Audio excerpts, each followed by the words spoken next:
자, 반갑습니다. 배동찬 교수의 마시는 좋은 이야기의 배동찬입니다. 자, 여러분 반갑습니다. 올라갈 때는 좋은데요. 떨어질 때는 날개가 없다라는 겁니다. 부동산 시장에도 변곡점이 다가오는 것 같은데요. 가파르게 상승한 부동산 가격도 이제 서서히 안정세로 전환되고 있는 과정인 것 같아요. 한국부동산원의 2021년 10월 둘째 주 주간 아파트 가격 동향인데요.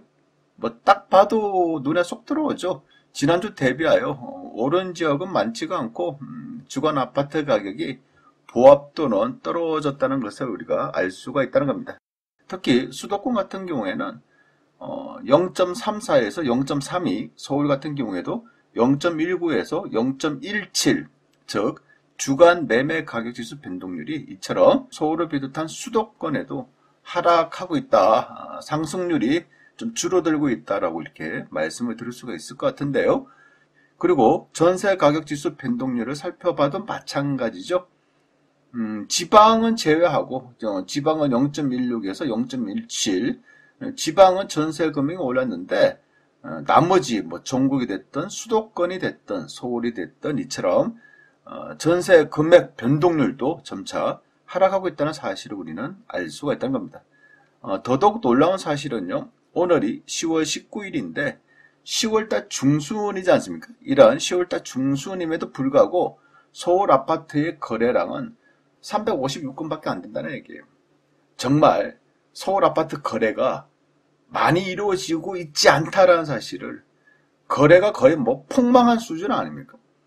강남구가 62건, 강동구가 11건, 강북구가 6건으로 어떻게 보면 대형 고가의 아파트든 소형 저가의 아파트든 거래가 많이 이루어지고 있지 않다는 사실을 우리는 알 수가 있다는 거죠. 또 어떻게 보면 어떤 현상일까요? 맞아요. 산다는 사람이, 즉 매수자가 줄어들고 있다라고 말씀을 드릴 수가 있다는 얘기예요.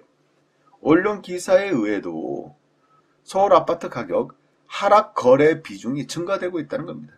9월달 들어서는 35%로 올해 들어서 최고치를 기록하였다는 겁니다. 또한 고독 자이 아파트가 13억 5천짜리가 11억대로 이렇게 거래가 되었다. 너무 많이 올랐나? 고독 자이? 그래요. 이처럼 부동산 가격, 특히 서울 같은 경우에는 상승세가 꺾이지 않았나라는 이러한 기사들이 요즘 들어서는 증가되고 있다, 쏟아지고 있다라고 이렇게 말씀을 드릴 수가 있다는 거죠. 부동산 현장에서도 마찬가지인 것 같아요. 다주택자들에 대한 조세 규제, 취득세 강화, 양도소득세 강화. 지금 뭐 양도소득세 무서워서 팔지도 못하지 않습니까? 여기다가 보유세가 또 강화됐고, 금융규제, 담보대출, 신용대출 규제를 좀 하고 있는 실정 아닙니까? 이 상태에 기준금리가 인상됐는데요. 실질적인 대출금리가 0.5% 상승했다는 겁니다. 더 중요한 거, 다음 달에도 금리 인상이 되면 그래요. 이러니 팔 사람이, 즉 아파트를 팔 사람이 없는 게 아니라 서서히 아파트를 살 사람이, 내 집 마련을 한다는 사람들이 서서히 줄어들고 있다라고 말씀을 드려야 되지 않을까요? 또 그렇지 않습니까? 앞으로 뭐 200만 원 공급 예상인데요. 이왕 지금 사는 것보다 내가 신규로 짓는 아파트를 분양받겠다. 이런 사람들이 서서히 증가되고 있다는 얘기예요. 여기에 역대 최악의 가계부채 수준인데요. 뭐 어제 방송에서 말씀드렸죠. 국내 총생산 GDP 대비해서 가계부채 비율이 2021년 1, 4분기에 105%를 기록했다는 겁니다. 더 놀라운 사실은 1998년도 우리가 IMF를 겪었을 때 국내 총생산 대비 가계부채 비율은 40%대였다는 거죠. 그만큼 지금이 우리가 겪은 외환위기 때보다 가계부채 비율이 더 높다는 사실, 이 부분은 좀 조심하셔야 될 부분이다. 언젠가는 한번 터지는데 그 언젠가 그 시점의 문제이지 한 번은 터질 가능성이 많다라고 이렇게 말씀을 드릴 수가 있을 것 같아요. 따라서 정부는 지금 다각적으로 가계부채를 줄이기 위한 대책들을 막 쏟아내고 있지 않습니까? 아무튼 뭐 요번쯤 내로 가계 대출을 억제하고자 하는 금융 대책을 또 내놓을 것으로 보인다는 얘기입니다. 이러한 현상은요, 우리나라뿐만이 아니죠. 전 세계적으로 코로나19 극복을 위해서 확장적 재정정책, 즉 정부가 돈을 많이 풀었잖아요. 어떻게 보면 우리나라 정부만 돈을 조금 풀었고 전 세계적으로 보면 정부가 코로나19 극복을 해서 전 세계적인 정부가 다 돈을 많이 풀었지 않습니까? 그러니까 유동성이 증가된 거고, 또 금리 인하 정책까지 맞물림으로써 금리도 떨어졌죠. 시장에는 풍부한 유동성이죠. 그래 돈이 갈 데가 없다 보니까 주식과 부동산의 가격이 비정상적으로 너무 많이 급등하였다는 겁니다. 여기다가 지금 물가 그리고 기름까지 또한 급등하고 있지 않습니까? 따라서 국제결제은행 BIS가요 38개국 중앙은행을 추적 분석한 결과 13개 국가에서 최소 한 차례 이상 금리 인상을 단행했다는 겁니다. 우리나라 또한 금리 인상했지 않습니까? 그리고 다음 달에 또 금리 인상을 할 것 같다는 거죠. 여기에 미국까지 본격적인 테이퍼링과 금리 인상이 단행된다면, 그렇죠. 미국의 테이퍼링 이야기와 중국 헝다그룹의 파산 이야기가 나오자마자 대한민국의 주식 어떻게 됐나요? 거의 뭐 폭락했지 않습니까? 종합주가지수 3316에서 2900까지 자칫하다가 2900포인트가 깨질 뻔했어요. 근데 제 생각 같아서는 2900을 살짝 깨고 올라오는 게 더 낫지 않았을까라는 생각을 해보는데 딱 2901포인트에서 멈추고 다시 3000포인트로 지금 반등 중에 있죠. 아무튼 이처럼 미국에서 테이퍼링을 한다. 중국의 헝다그룹이 좀 그렇다. 이런 뉴스가 나오면 주식은 그냥 그 즉시 폭락을 한다는 거 얘기예요. 뭐 3300에서 2900 되는 거 뭐 순식간에 이처럼 뭐 떨어진 거 아닙니까? 그러니 이제 조심할 시기라는 거죠. 물론 내년도에 이슈거리는 있어요. 3월 9일날 대통령 선거 이슈가 있겠죠.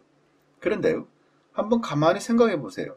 대통령 선거를 하게 되면 대선 후보자들이 부동산 개발, 그동안을 놓고 본다면 어디를 개발하겠다, 어디를 개발하겠다, 뭐 신행정 수도를 건설하겠다, 뭐 4대강 대운하를 만들겠다, 건설 관련해서, 부동산 관련해서 이런 이슈들을 발표를 했죠. 그런데요, 내년도 3월 9일 대통령 선거 후보자가 지금 부동산 가격 오른 거 아무것도 아니다. 나는 부동산 가격을 더 올리겠다. 어디를 개발하겠다. 어디를 개발하겠다. 이렇게 발표할 대통령 선거 후보자가 없다는 거예요. 지금 같은 분위기에 부동산 경기를 촉진하고자 하는 이러한 대선 공약을 발표하겠다. 큰일 나는 거죠. 그렇지 않습니까? 지금 같은 분위기에 어떤 누가 어디를 개발하겠다. 이런 대선 공약을 내놓을 수가 있을까요? 대부분의 대통령 선거 후보자들은 어떻게 부동산을 찾겠다라는 공약을 쏟아내고 있는 거예요. 그런 의미로 본다면 내년도 3월 9일 대통령 선거 이슈, 글쎄요, 과거처럼 그러한 특별한 이슈가 있었지 의문이라는 거죠. 또한 2022년도 입주 물량 부족인데요. 뭐 입주 물량 부족으로 인해서 부동산 가격이 상승했다는 얘기는, 물론 또 부동산 가격이 뭐 여러 가지 원인으로 인해서 부동산 가격이 상승하는 건데, 입주 물량 부족도 영향을 끼쳤다라고는 봐야 되겠죠. 이에 반해서 이제 정부는 200만원 주택 공급, 지금 뭐 실제적으로 하나씩 하고 있지 않습니까? 그러니 입주 물량이 2022년, 2023년까지 이어진다 하더라도 이제 공급 물량이 옆에서 치고 올라온다는 얘기예요.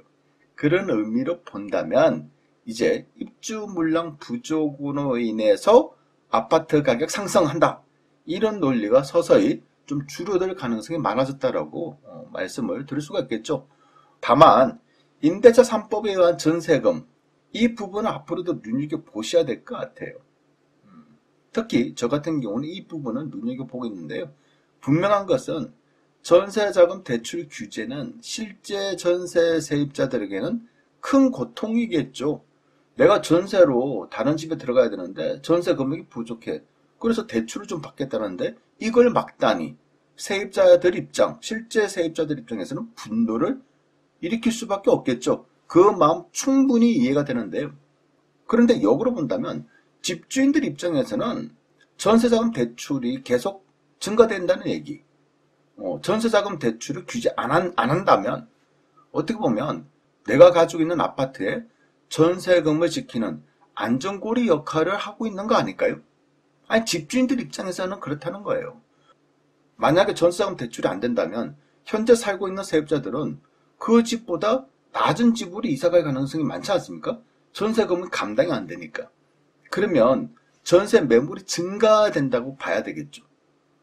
그러면 집주인 입장에서는 전세금을 낮추더라도 새로운 세입자를 넣어야 되지 않을까요? 이런 부분이 있기 때문에 금융당국에서는 전세자금 대출도 규제하려고 했던 거예요. 그런데요, 대통령의 말 한마디에 실수요자들은 보호하겠다. 이 말 한마디에 전세자금 대출을 다시 풀어놓은 거잖아요. 세입자들 입장에서 보면 기쁨이죠. 전세자금 대출을 받을 수 있으니까. 하지만 또 역으로 본다면 집주인 입장에서도 기쁨이에요. 전세금을 올려도 세입자가 전세금 대출을 받아서 나한테 옳은 전세금을 지급한다. 이런 논리가 통용될 수 있다는 얘기겠죠. 참 그래요. 정치라는 게 그렇고요. 부동산이라는 게 또 이래요. 또한 인생 살아가는 것 또한 이와 비슷하겠죠. 순식간에 바뀌어. 아무튼 그동안 집값이 많이 올랐다면, 또한 전세 금액이 많이 올랐다면 이제 다가오는 2022년에는요 과거처럼 사두기만 하면 오르는 시대는 이제는 아닐 것 같다라는 거죠. 오히려요, 앞으로 다가올 위험을 대비하는 그런 시대로 서서히 전환될 것 같다라는 겁니다. 따라서 지금 빚을 내서 무리한 투자를 한다, 요거는 조심하셔야 될 부분인 것 같아요. 조심하세요. 이상까지 배동찬 교수의 맛있는 도움 이야기였습니다. 감사합니다.